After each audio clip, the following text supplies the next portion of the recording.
जय हिंद दोस्तों। इस वीडियो में आप कक्षा 7 के गणित विषय का अभ्यास 12B हल करना सीखेंगे। तो पहला प्रश्न है, आकृति 12.10 में अंदर वाले आयत की लंबाई और चौड़ाई ज्ञात कीजिए। तो बाहर वाले आयत की लंबाई 30 मीटर दी गई है और चौड़ाई 20 मीटर दी गई है।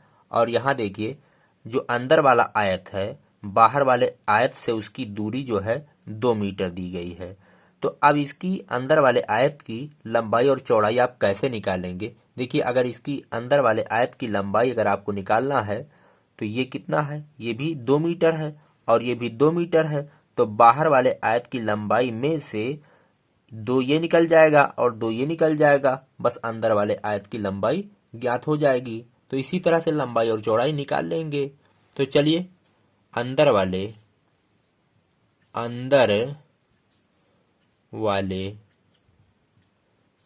आयत की लंबाई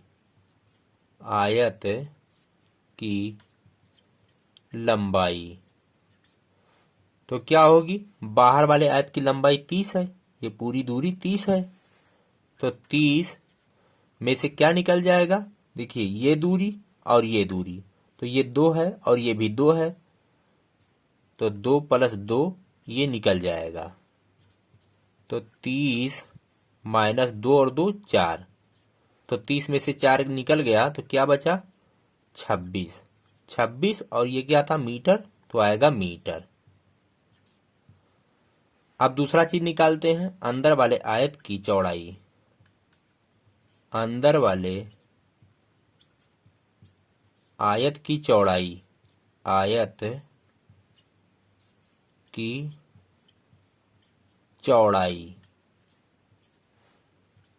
तो बाहर वाले आयत की चौड़ाई कितनी है? 20 मीटर है और 2 ये और 2 ये निकल गया।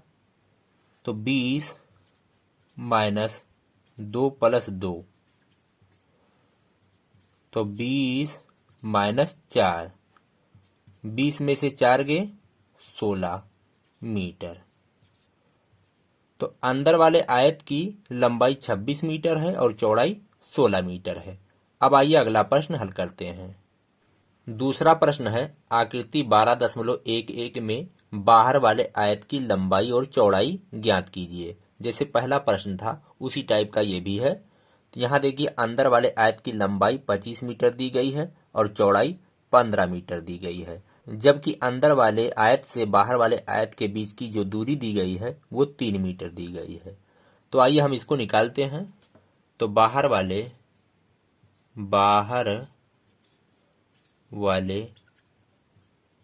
आयत की लंबाई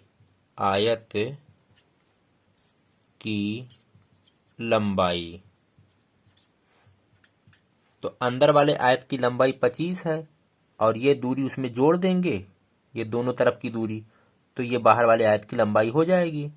तो 25 प्लस ये दूरी और ये दूरी, तो 3 + 3, 3 + 3, तो 25 + 6, 25 और 6 हो जाएगा 31 मीटर। अब बाहर वाले आयत की चौड़ाई,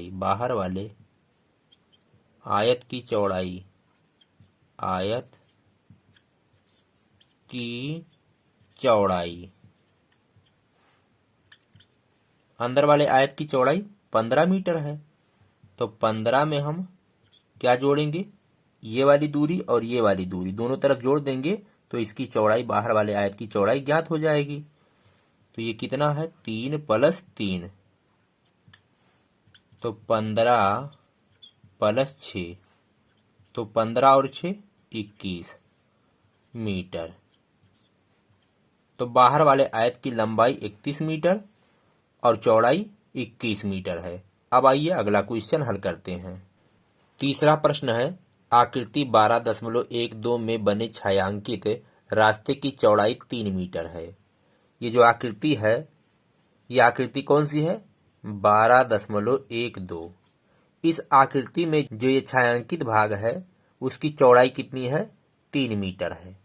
3 मीटर, ये दूरी 3 मीटर है। अब आगे क्या कह रहा है? बड़े आयत से घिरे क्षेत्र छोटे आयत से घिरे क्षेत्र और रास्ते का क्षेत्रफल ज्ञात करके रिक्त स्थानों की पूर्ति कीजिए। यानी बड़ा आयत जो है इससे घिरे क्षेत्र का क्षेत्रफल, छोटे आयत से घिरे क्षेत्र का क्षेत्रफल और ये रास्ते का क्षेत्रफल ज्ञात करना है और यहाँ रिक्त स्थान भरना है, यहाँ यहाँ और यहाँ पे। तो ये सब निकालने के लिए छोटे आयत की लंबाई और चौड़ाई मालूम होनी चाहिए। देखिए बड़े आयत की लंबाई 20 मीटर और चौड़ाई 10 मीटर है और ये जो क्षेत्र है, ये जो छायांकित भाग है, इतनी दूरी 3 मीटर है। तो इसकी लंबाई कितनी हो जाएगी? देखिए ये पूरा 20 है और यहाँ से यहाँ तक 3 और यहाँ से यहाँ तक 3, तो 3 ये निकल गया, 3 ये निकल गया, तो 20 में से 6 निकाल देंगे तो क्या बचेगा? 14। तो 14 मीटर। तो ये जो अंदर वाला आयत है, ये छोटा आयत, इसकी लंबाई कितनी है? 14 मीटर है। अब ये इसकी चौड़ाई कितनी हो जाएगी? देखिए ये पूरा 10 है और ये दूरी 3, ये दूरी 3, तो 3 और 3 6 निकाल देंगे तो 10 में से 6 गए तो 4 आ जाएगा, 4 मीटर। तो ये अंदर वाला जो आयत है इसकी लंबाई 14 मीटर और चौड़ाई 4 मीटर। अब आइए हम क्षेत्रफल निकालते हैं। तो सबसे पहले ये बड़े आयत से घिरे क्षेत्र का क्षेत्रफल। तो बड़े आयत से घिरे क्षेत्र का क्षेत्रफल, तो बड़े आयत का क्षेत्रफल, चलिए इतना केवल लिख देते हैं, बड़े आयत का क्षेत्रफल। तो बड़े आयत का क्षेत्रफल बराबर इसकी लंबाई गुणे चौड़ाई। तो इसकी लंबाई है 20 गुणे चौड़ाई है 10, तो 20 दहाइयम 200 मीटर स्क्वायर। तो यहाँ क्या भरेंगे? बड़े आयत से घिरे क्षेत्र का क्षेत्रफल बराबर क्या आया? 200 और मीटर स्क्वायर लिखा हुआ है। अब छोटे आयत से घिरे क्षेत्र का क्षेत्रफल निकालते हैं। तो चलिए दूसरा, छोटे आयत से घिरे क्षेत्र का क्षेत्रफल, तो इसका आयत का क्षेत्रफल, थोड़ा जगह कम है दोस्तों इसलिए हम इसको शॉर्ट में लिख देते हैं। तो इसकी लंबाई गुणे चौड़ाई, लंबाई कितनी है? 14 और गुणे चौड़ाई है 4, 14 चौके 56 मीटर स्क्वायर। तो यहाँ क्या भरेंगे? 56 मीटर स्क्वायर लिखा हुआ है। अब छायांकित रास्ते का क्षेत्रफल, इसको भी भरना है। तो जो ये छायांकित भाग है इसका क्षेत्रफल आप कैसे निकालेंगे? बड़े वाले आयत के क्षेत्र में से आप छोटे वाले आयत के क्षेत्र को घटा देंगे तो ये भाग निकल जाएगा। अरे पूरे बड़े वाले आयत में से ये छोटा वाला आयत निकाल देंगे तो क्या होगा? ये छायांकित भाग जो है ये आपको प्राप्त हो जाएगा। चलिए यहाँ 0.12 है। तो ऐसा करने के लिए क्या करेंगे? तीसरा निकालने के लिए हम छायांकित रास्ते का क्षेत्रफल, छायांकित रास्ते का क्षेत्रफल, तो बराबर क्या होगा? बड़े भाग का क्षेत्रफल माइनस छोटा वाला जो आया था उसका क्षेत्रफल। तो 200 में से 56 गए, 10 में से 6 गए 4 और यहाँ बचा 9, 9 में से 5 गए 4 और यहाँ बचा 1, 144 मीटर स्क्वायर। तो यहाँ क्या भरेंगे? 144 और मीटर स्क्वायर लिखा हुआ है। तो ये था तीसरा प्रश्न। अब आइए अगला प्रश्न देखते हैं। चौथा प्रश्न है, एक हॉल की लंबाई 20 मीटर और चौड़ाई 8 मीटर है। हॉल का मतलब बड़ा सा कमरा जिसकी लंबाई 20 मीटर और चौड़ाई 8 मीटर है। इस टाइप का एक कमरा है। इसकी दीवारों के चारों ओर फर्श में 2 मीटर चौड़ाई का संगमरमर लगा हुआ है।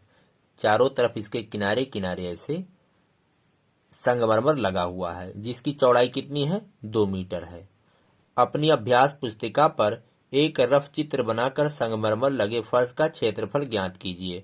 तो आपको एक चित्र बनाना है, उसके बाद क्षेत्रफल ज्ञात करना है। तो इसी तरह से आप एक चित्र बना दीजिएगा और उसके बाद इसका क्षेत्रफल निकालिएगा।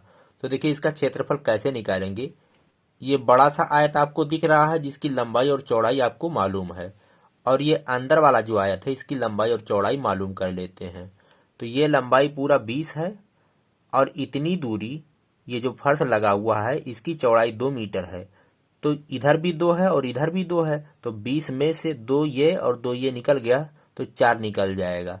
तो 20 में से 4 निकल गया तो क्या बचा 16। तो यानी ये दूरी कितनी है, ये जो भीतर वाला आयत है इसकी लंबाई 16 मीटर है। 16 मीटर, 16 मीटर है। अब इसकी चौड़ाई निकालते हैं। देखिए ये पूरी दूरी 8 मीटर है, ये चौड़ाई 2 मीटर और ये भी 2 मीटर। तो 2 और 2 निकल गए 4, 8 में से 4 निकल गए तो कितना बचेगा, 4 बचेगा, 4 मीटर। तो ये अंदर वाले आयत की लंबाई 16 मीटर है और चौड़ाई 4 मीटर है।